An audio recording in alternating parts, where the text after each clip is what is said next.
I'll give you a couple of healing techniques. One is you place the hands on these points called neurovascular points, and you just let that feeling come to the surface to be processed instead of being stuck in the amygdala where it causes chaos, repeating the thought or emotion even though it's already passed. And you can do this anytime you have that stressed feeling, other emotions as well.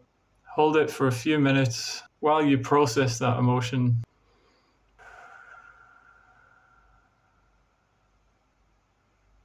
So after 10 seconds, you might feel a little relief and it continues. Another technique you can use is to place the right hand over the chest, connecting with your heart.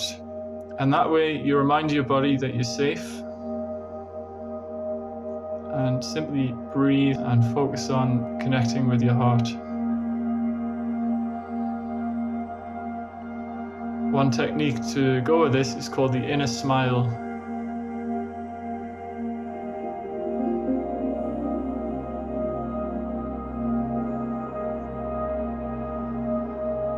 And even if you don't feel happy, joy, peace, by smiling, you naturally feel uplifted a little bit. And also we're connecting the mind and body, the most important thing when emotions are out of balance. Finding equilibrium